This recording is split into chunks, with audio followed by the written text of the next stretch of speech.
皆さん見てきてくださってありがとうございます。どうですか？ちょっと桜がね、春が近いのでちょっとピンクにしてみましたということで、今週の Fox はだいたい今週のアメリカ、今週のニューヨーク、今週の、Fox ニュースはだいたい3つのことが主に、話題になっていました。まずはハンター・バイデンの例のラップトップでバイデンが絡んでいて、キックバックをもらっていた。それが一つ。二つ目は最高裁判事の新しい、今、最高裁っていうのは9人判事がいるんですけど、1人お辞めになったので、その9人目のノミネートをバイデンが極左の女性を判事にノミネートしたんですね。で、それの公聴会がずっと何日もあって、それをやっています。で、もう一個はウクライナというか、ウクライナ問題で法をしたバイデンのダメダメな感じがまた出てきているっていう感じですね。この3つなんですね。で、最高裁判事がこんなウクライナの大変な時になぜこれだけ毎日やってるかっていうと、これすごく大事で、私がこれを始めたきっかけになったこのワクチン義務化を大統領がバーンと大統領令みたいな感じですごい大きな力を持ってバーって我々に強制してきたじゃないですか。そういう時に我々が司法に助けてくれっていうことで、我々の自由が侵されてるっていうことで、この司法、最高裁がバイデンにバサッとこれはやめろっていうことでその却下させたんですね。ということで、この行政権をも無効にできる力があるんですね。行政行為を無効にできる力があるんですね。ということで、大統領っていうのは一番大きな力を持ってる、アメリカでも一番大きな力を持ってるんですけど、さらにそれよりもその行為さえも無効にできる力を持っているのが最高裁なんですね。今バイデンがノミネートしたこの方、ジャクソンさんっていう方はもうすごく犯罪者寄りというか、犯罪者にすごい優しい人なんですね。ご覧ください。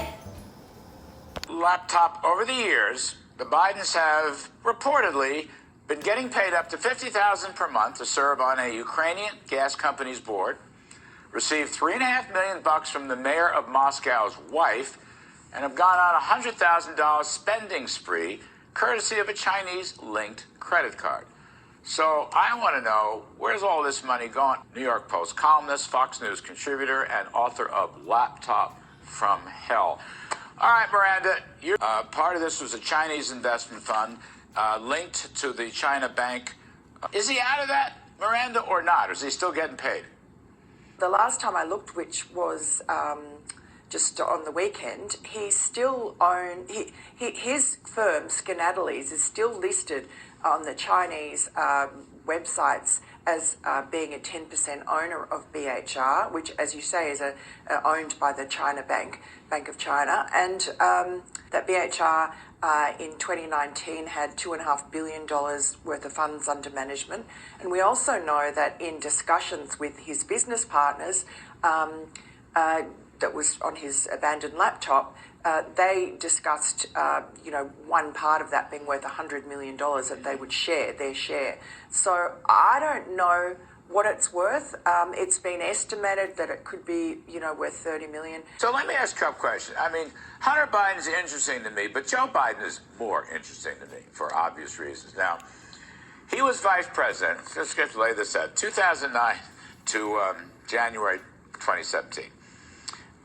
They made money, they had cash flows, they made money from Russian deals, Chinese deals, Ukraine deals. Is there any way to figure out what he got? I know it was commingled, his money was commingled with his son Hunter's money, and you had this chap, what was it, Tony Bobulinski, who said, save 10% for the big guy, quote unquote. So, Peter, is there any way to figure out how much Joe Biden got during that period when he was vice president? Well, there isn't, Larry, without subpoena power, with actually looking at banking records. But you're quite right. I mean, the Hunter Biden laptop shows that Joe and Hunter had joint bank accounts in some cases. They had intermingled finances. We know that Hunter was paying his dad's bills, monthly bills, and also special bills like renovations on his home. And we also know that some money that Hunter Biden collected from China, at least $2 million, went to James Biden, Joe Biden's brother, and there may be money that went from James Biden to Joe Biden as well. So short of subpoena power and ability to look at financial records, we don't know. But we do know the Biden family itself received some $31 million from China, at least $5 million from Ukraine, and at least $4 million from China. But I think the numbers are much higher than that. $4 million from Russia, $5 million from Ukraine, and 31 from China. Is that right? Yeah, that's right. And when you look at who made these deals happen, Larry, that's even more alarming. In the case of China, we used the laptop to find out who actually made those deals happen for Hunter Biden and the Biden family, or as my kids would say, who made it rain for them. And we identified 4 Chinese businessmen who made those deals happen. Each and every one of them, Larry, have links to the highest levels of Chinese intelligence. So in one instance, a guy that helped Hunter secure a $20 million deal, at the same time he was helping Hunter Biden, he was business partners with the Vice Minister of State Security in China. That's their spy apparatus. And his responsibilities as the spy agent was recruiting foreign nationals to spy for China. So this is not just corruption. This is very serious national security stuff we're talking about. You betcha. And, you know, I'm reading through all your emails in your reports. And the basic time frame here, this is off the laptop, is 2010 to 2020, maybe. I don't know. Maybe it was 27, whatever. But that's the period that Joe Biden was in office. And, you know, you just mentioned 4 million in Russia, 5 million in the Ukraine, 31 million from China. So we'll call it $40 million in round numbers. And the only hard numbers we find, $4,300 for contracting and construction in the house. Mortgages were paid. I don't know how much. Phone bills were paid.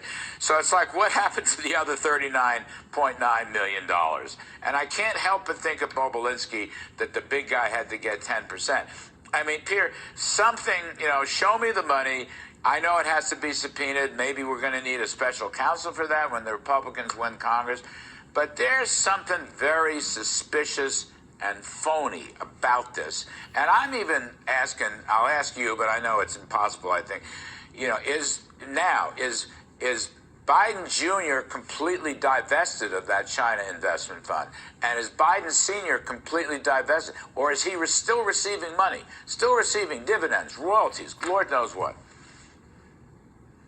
Yeah, we don't ultimately know. What we do know, Larry, is the Biden family received a $5 million loan from a Chinese businessman. It was an interest-free, forgivable loan. So who knows what the status of that is? But it's really impossible to know. That's part of the problem here. So you've got to subpoena these records and emails, including if there's a new laptop, right? I mean, that's what has to happen. Conservatives should just focus on that. Yeah, and remember, we've got this grand jury in Delaware. I think one of the reasons that the Biden team cooperated with the New York Times in their recent piece about the grand jury is they're quite concerned that Hunter Biden is going to be indicted. He's being looked at by the grand jury for tax evasion, money laundering, violations of FARA, the Foreign Agents Registration Act, and possible political corruption. So I think they're quite concerned. And here's the problem. If there's a trial, it's going to start pointing fingers at Joe Biden. So it's going to be very interesting to see if they come back with a recommendation to prosecute, how that's handled by this Justice Department. All right, that's a very important point. You're absolutely right. Hey, Peter Schweitzer, I hope you come back and keep reporting to us on this story. Senator Cotton, this point of this one case, which I decided to focus on, it's an area of law, as you know, for many years, the immigration law, that I think has been absolutely bastardized by activists and sadly judges. What does this tell us about her judicial philosophy, which she decided she wasn't going to really address today? Laura, the case tells us that Judge Jackson is a far-left activist. She always has been. Just because she put on a black robe 10 years ago, she didn't change. As you outlined, she took an immigration law that removed all jurisdiction from the federal courts for expedited removal. The Trump administration acted on that law, and she still reviewed it, and she still enjoined the Trump regulation nationwide. her Court of Appeals, one of the more liberal Court of Appeals in America, said that it was a blatant disregard for the plain language of the statute. It goes to show that a far left activist will take the steps they want to achieve the results. There was another case that I highlighted, Laura, of a fentanyl kingpin, to use his own words. She sentenced him because of mandatory minimums in 2018 to 20 years. She apologized at the sentencing hearing to him. She said she was sorry she had to do so and shared his frustration. He came back 2 years later for a bogus COVID early release motion. She denied that as she had to, but then she just took it on her own initiatives to strike 7.5 years from his sentence, which she never wanted to impose in the first place. That's the kind of Senator, we actually have a part. Senator, just so people who didn't watch the hearing today, I want them to see what you're talking about so they understand how important this is. Watch. Before you granted this fentanyl kingpin's motion to reduce his sentence, did you contact any of the victims? Senator, Mr. Young was not released. His sentence was reduced, and I did not contact the victims in his case because there were no victims. He committed a crime, a drug crime. There were no identifiable victims in his case. Drug crime is not a victimless crime. I mean, we've had 51,000 overdoses, I believe, just in the past year. Most of them involve some level of fentanyl overdose. Isn't that right, Senator? How do we call that a victimless crime? It is beyond me. Yeah, in the last full year for which we have data, it was 100,000 overdoses, Laura. So that's not just 100,000 victims, but hundreds of thousands of loved ones, of parents and husbands and wives, brothers and sisters, children, friends, who are being killed by the poison that is largely coming in across our uncontrolled southern border. But Judge Jackson, like so many far left activists, thinks that mandatory minimums for drug crimes are too harsh, just like she apparently thinks that mandatory minimums for child pornography are too harsh. She consistently sentences on the lowest end of the sentencing guidelines or even deviates downward from the sentencing guidelines. That's what we've seen over the last 2 days examining her record, as she is a far-left activist who always, almost always, finds a way to sympathize with the criminals, not with the victims. Senator, I just still can't believe sole unreviewable discretion. That's what the statute says in the immigration case, and she just refused to apply it. And said, oh no, I can review that and totally invalidate that. Unbelievable. Senator, thank you. And Homeland Security. Sir, it's great to have you back on, Senator. Can we get your reaction to this? The president today suggesting to the 82nd Airborne in Poland that, yes, they will be going into Ukraine. We've got a soundbite of this. This is another gaffe. Let's listen to it first. Watch this. Ukrainian people have a lot of backbone. They have a lot of guts, and I'm sure you're observing it. And I don't mean just the military. And you're going to see when you're there, and some of you have been there, you're going to see women, young people stand in the middle of front of a damn tank, just saying, I'm not leaving. I'm holding my ground. Okay, that's another mistake. The White House saying he was basically cleaning that up, saying that's not happening. What's your reaction, Senator? Listen, I take no joy in saying this, but President Biden is showing the results of age. He's in decline.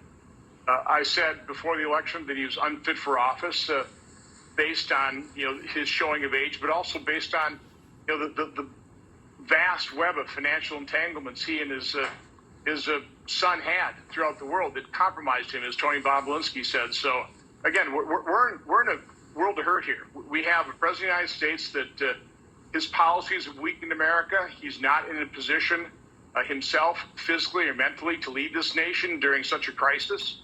He's doubling down on his disastrous policies. He's talking about his green energy providing resilience. It's done the exact opposite. It's making us less resilient in terms of our energy security. Senator, how did the president's business dealings, and Hunter Biden's business dealings, the president in Hunter Biden's laptop emails reportedly was going to get a cut of 10% with a deal in China, also deal making in Ukraine and Russia as well. How is that affecting geopolitical strategy now? We really don't know. The reason Chuck Grassley and I investigated this is we were certainly concerned prior to the election. We thought the American people ought to know about how compromised President Biden might be as president.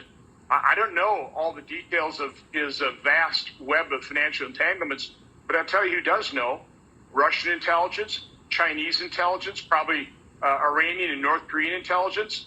And so we don't know how that has affected his performance in office. And emails are surfacing every day that is revealing more and more of these very troubling entanglements. You know, Senator, the Congress has been doing infrastructure spending. We know that. The LNG terminals the White House is talking about now to export U.S. nat gas into the EU. There's not enough LNG terminals here and in Europe for the White House to do this. It would take up to 5 years, 2 to 5 years, to ramp that up. And this is more of how the far left is hurting U.S. national security as, Putin is living the high life. He's getting $1 billion a day in revenues from the EU for oil and gas. And the Democrats have engaged in a war on fossil fuel. Take a look at some of the nominees. We just defeated one at the Federal Reserve that basically wanted to bankrupt the oil and gas industry, wanted to deny them any capital. This is what they want to do. But we see how vulnerable we are based on this green energy fantasy of the Democrat and the far left. Take a look at what happened in Texas. Cold weather snap. And we were fortunate to get that grid up in operation before some real serious harm was caused to it. So, we have to accept reality. We're going to be a fossil fuel-based global economy for decades to come. I'm all for an all-the-above energy policy, but the market has to dictate how and when that all occurs. You can't force it. It's not worth spending hundreds of billions of dollars on these boondoggles and on these fantasies. It's reducing our resiliency. It's increasing our vulnerability. And, the war in Ukraine is just one symptom of that. There's also this. There's this debate about, what communism really is about, Senator. I know you've been forceful about this, too. We have had a far-left activist part of the country pushing on the U.S. to change the nature of the Constitution and the nature of how this country is run. But when you look at Putin, he's got this rich, luxurious lifestyle. He's got yachts, mansions, planes, helicopters, and more. I mean, isn't this a true story of communism? We see this in China, Cuba, and Venezuela. I mean, it's how they plunder from their people and live the high life. That is always the result of a totalitarian, socialist, communist type of system. The Democrat Party has become the party of the elite, of the technocrat, of the big tech, social media giant billionaires. That is just the fact.